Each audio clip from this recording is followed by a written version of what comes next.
You have looked into a mirror thousands of times in your life.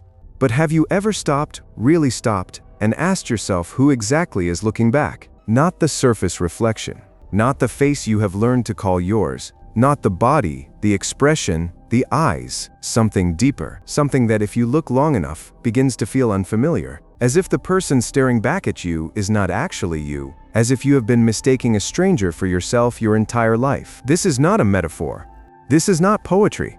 This is one of the most carefully buried teachings of the Gnostic tradition, and it points to something the institutional world spent 2,000 years trying to keep you from ever discovering. The reflection you see when you look at yourself is not the source. It is not your true nature. It is a construction, a composite image assembled by something that has been working on it since the day you were born. And the architect of that construction has a name. The Gnostics called him the Demiurge, the false creator, and they understood something most modern teachings have lost. The Demiurge did not only build the world, he built the version of you that you mistake for yourself. Consider what happens when you say the word I. Where does that I actually point? To your body? Your body changes constantly. To your thoughts? Thoughts contradict each other every hour. To your memories? Your memories are reconstructed every time you recall them, slightly different from the last. To your personality? Your personality shifts entirely depending on who you are with. The I you point to is not solid. It is a moving collage of fragments held together by something that has convinced you the fragments are a single person. That convincing is the work of the inner Demiurge. And the moment you look directly at this construction, you understand why the Gnostics warned that the most dangerous prison is not the one outside you. It's the one wearing your face. By the end of this video, you will see the mirror differently. Not as a tool that shows you yourself, but as a structure that has been showing you something else entirely. And you will understand why the stranger you have always sensed is not the problem. The stranger is the clue. Stranger is the first sign that something deeper than the reflection is finally trying to wake up. The Gnostics left us a way to recognize this stranger. And recognition, as they always insisted, is the first crack in every prison. To understand how the Demiurge built the version of you that you have been mistaking for yourself, you have to understand what the Gnostics actually meant when they used this name. The Demiurge is not just a cosmic figure on a distant throne. The Demiurge, in the buried teachings, operates on two scales simultaneously. The cosmic scale, where it shapes the material world, time, and the laws of physical existence, and the intimate scale, where it shapes the very sense of self that experiences that world. The hidden Gnostic texts describe the Demiurge as a craftsman. The Greek word demiurgos literally means builder. But this builder, according to the Apocryphon of John, was not building creation from love. He was building from limitation, from an incomplete understanding of what consciousness actually is. The Demiurge, in his cosmic blindness, believed himself to be the only God because he could not see the higher reality from which he himself had emerged. And in his work, he replicated his own nature. Everything he built carried the same flaw, the conviction that the constructed thing was the whole reality. This is what the Gnostics meant when they linked the Demiurge to Saturn, the keeper of time and crystallization. Saturn does not just measure days. In its archonic aspect, it freezes living consciousness into fixed form. It takes what was fluid and makes it solid. It takes what was alive and locks it into structure. And this is precisely what the Demiurge does to your sense of self. He takes the open, infinite awareness you actually are and crystallizes it into a fixed identity. A name. A history. A personality. A list of preferences and fears. A bounded self that feels real because it has been crystallized so completely that you no longer remember the fluid awareness it was made from. Every time you say, I am like this, or I always do that, or this is who I am, you are reinforcing the crystallization. You are tightening the work the Demiurge has been doing on your behalf since infancy. The false self is not a single decision. It is a slow accumulation, a thickening of the lattice. And by the time you reach adulthood, the crystal is so dense that the original awareness inside it can barely make itself felt. You experience this as a vague unease, a sense that something is missing. A feeling, when you look in the mirror, that the reflection is somehow not enough, somehow not really you. That feeling is accurate. The reflection is not really you. It is the crystal the Demiurge has been building. The Gnostic teachers identified 3 distinct layers in the false reflection that Demiurge constructs. Each layer feels like part of who you are. Each layer is actually part of the prison. And recognizing them in their proper order is the beginning of seeing through the entire structure. The first layer is the persona. This is the version of yourself you present to the world. The mask you wear in social situations, in your work, in your relationships. The persona is not inherently bad. It serves a function. It allows you to operate in different contexts without exposing your full inner life to every passing observer. But the persona becomes a problem when you forget it is a persona. When you start to believe that the mask is the face. The Demiurge depends on this confusion. As long as you identify with your persona, you are operating from a curated, manufactured version of yourself. And the manufactured version is far easier to control than the awareness underneath. The second layer is the ego. This is the inner narrator, the voice that tells you who you are based on your history, your achievements, your failures, your roles. The ego maintains continuity. It strings together the moments of your life into a coherent story and convinces you that this story is your identity. The ego is the inner Demiurge. It performs the same function on the personal scale that the cosmic Demiurge performs on the universal scale. It takes the formless awareness that you actually are and shapes it into a fixed character. And like the cosmic Demiurge, it believes itself to be the highest reality. It cannot conceive of anything beyond itself. When you operate from ego, you are operating from the inner architect of your own prison. The third layer is the shadow. This is the part of yourself you do not want to see. The qualities you have rejected, suppressed, denied. The Gnostic teachers were specific about this layer because it functions as a kind of inverse identification. You think you're not the shadow, but the act of pushing it away keeps you bound to it just as tightly as the qualities you embrace. Every time you say, "I am not like that," you are still defining yourself in relation to that. The shadow becomes a hidden gravitational center, pulling at your attention, shaping your reactions, controlling your behavior in ways you cannot see precisely because you have refused to look.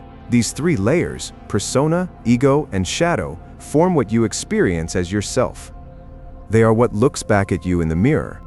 They are what you defend when you feel attacked. They are what you celebrate when you feel proud. They are the entire architecture of the constructed identity. And underneath all 3 of them, untouched by any of them, is something the Gnostics called the divine spark. The actual you. The awareness that has been watching all 3 layers form all your life without ever being any of them. If you have ever had the experience of catching your reflection unexpectedly, in a window, in a passing surface, and feeling for just a moment that the person looking back was not you, you have brushed against something the Gnostic tradition treated as profoundly important. That moment of recognition, when the reflection suddenly seems alien, is not a glitch. It is the divine spark briefly perceiving the construction from outside the construction. It is the awareness underneath the layers noticing the layers. These moments happen rarely because the Demiurge's work is in most cases seamless. The crystallization is so total that consciousness almost never steps outside it long enough to see what it has been mistaking for itself. But occasionally, the seam shows. In moments of extreme exhaustion, when the ego loses its grip. In moments of profound stillness, when the noise quates enough that something underneath becomes audible. In moments of sudden shock, when the constructed self temporarily fails to update fast enough to maintain the illusion. In all of these, the reflection wavers. And what wavers is not your face. It is the conviction that the face is who you are. The Gnostic teachers said these moments are actually invitations. They are openings. The Demiurge's work is never quite complete, because the divine spark cannot be entirely buried. It can only be obscured, and every so often, through the cracks in the crystallization, it sees through. When you experience that strange dissociation in the mirror, that sense that you are looking at someone you do not quite know, you are not malfunctioning.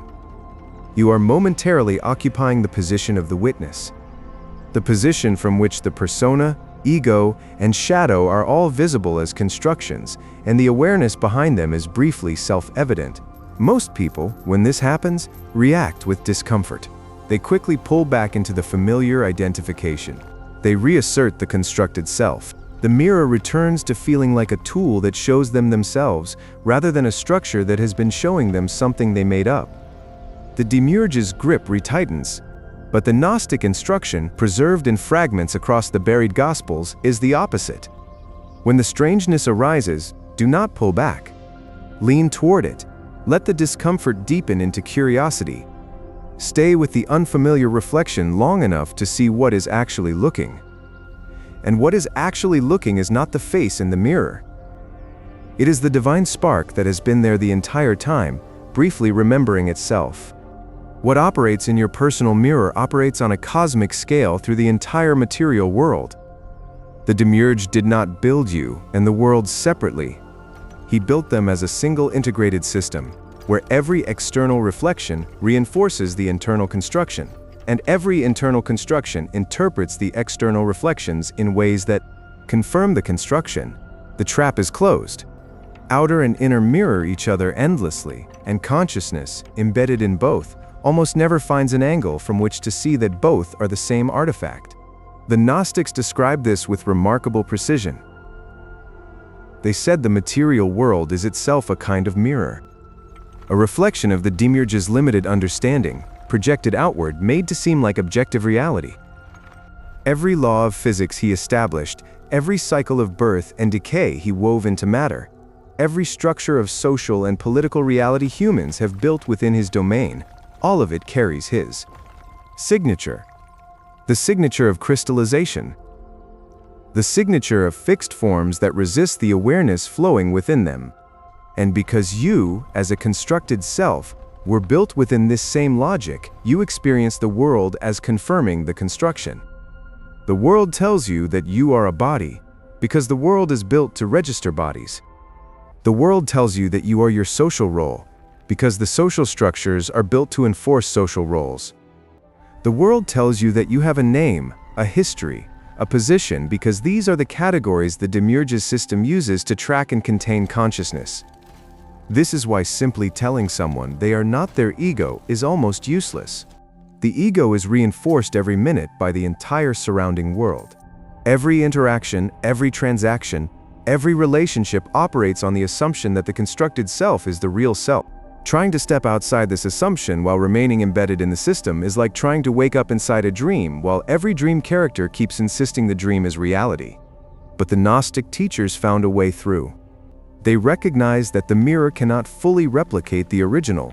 The Demiurge can build a reflection of consciousness, but he cannot build consciousness itself.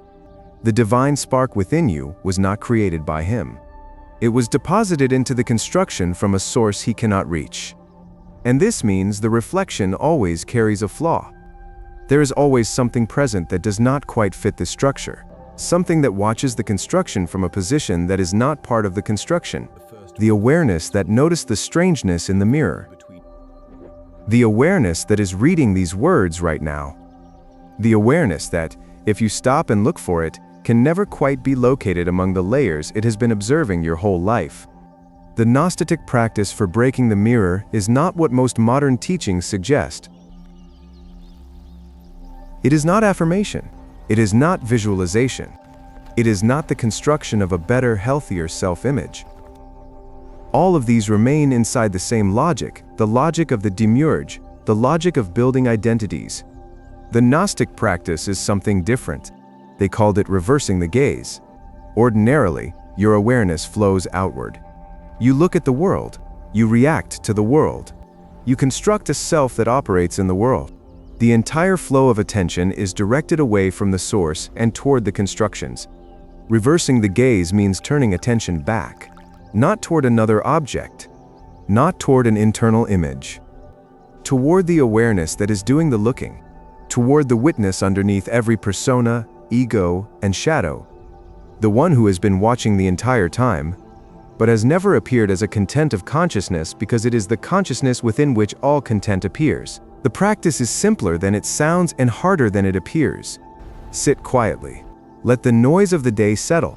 Then ask, with genuine inquiry, who is aware right now? Do not answer with words. Do not produce a concept. Just look. Look back along the line of attention. Where is awareness coming from? You will not find a thing. You will not locate an entity. You will not see a self in the way you can see a thought or a sensation. What you will find if you stay long enough is a kind of openness, a presence that has no shape, a field of recognition within which the question itself was arising. This presence is what the Gnostics called the divine spark. It is what looks through your eyes when the constructed self briefly falls away. It is what was there before the persona was assembled, before the ego learned to narrate, before the shadow was pushed away. It is what will still be there when all of these constructions eventually dissolve. And the more often you reverse the gaze and rest in this recognition, the more the crystallized reflection in the mirror loses its hold on you. You begin to see the persona as a useful tool, not as your identity. You begin to hear the ego's narration as an interesting commentary, not as the voice of your true self. You begin to acknowledge the shadow without being controlled by it. The mirror, after enough of this practice, starts to look different. The reflection is still there, the face still shows, but you are no longer fooled by it. You see the construction, and you see what is looking through the construction. The two are no longer collapsed into each other. The Demiurge's central trick, the conflation of awareness with its reflection, has been broken. And once broken, in even small moments, the entire architecture of his control begins to weaken. There is a final teaching the Gnostics preserved beneath all the layers of inversion the institutional church tried to bury. It is the recognition that the divine spark within you is not separate from the source that it came from. The spark is not a small piece of light trapped in a body. It is the source itself, locally present, briefly identified with the constructed self, but never actually limited by that identification. When you reverse the gaze and find the awareness underneath the layers, you are not finding a hidden personal essence. You are finding what the Gnostics called the pleroma, the fullness, present at the very center of what you have always thought you were. This is the teaching that made Gnosticism so threatening to every system of external authority. Because if the divine source is already present at the center of your own awareness, then no priest, no institution, no doctrine, no mediator is required to access it. The connection has been there your entire life. It was only obscured by the construction the Demiurge built over it. Removing the construction does not give you something you did not have. It reveals what was always already there. This is why the mirror, properly understood, is not your enemy. It is your teacher. Every time you catch the reflection and feel that flicker of strangeness, you have an opportunity. You can pull back into the familiar construction and continue believing that the face is the self. Or you can stay with the strangeness and let it deepen. Let the face become unfamiliar enough that you start to wonder what is actually looking. And in that wondering, the Demiurge's grip loosens. The crystal cracks slightly. The awareness underneath stirs. The Gnostic teachers said that the moment you fully see through the false reflection, you cannot fully return to it. Once recognition has occurred, the construction can never be quite as convincing as it was before. You may continue to use the persona, to engage with the ego's narration, to acknowledge the shadow when it arises, but you do so as the awareness that sees them, not as the constructions themselves. You are no longer captured by the reflection. You are the one looking through it. The next time you stand before a mirror, try this. Do not adjust the face. Do not evaluate the reflection. Do not perform any identity for yourself. Simply look, and then ask, who is looking? Stay with the question. Let it open. The face will still be there, but somewhere behind it, slightly out of focus, slightly impossible to locate, you may begin to sense something else. Something that has always been there. Something the Demiurge could never fully bury, no matter how many layers he built over it. The face behind the face. The seer behind the scene. The light that the entire reflection was always trying to imitate, and never quite could. That is who you are. Not the stranger in the mirror. The one who has been quietly watching the stranger your whole life. And the moment you begin to recognize this, the prison stops being a prison. It becomes a temporary set of conditions you happen to be operating within, while you remember, slowly and unmistakably, what you have always actually been.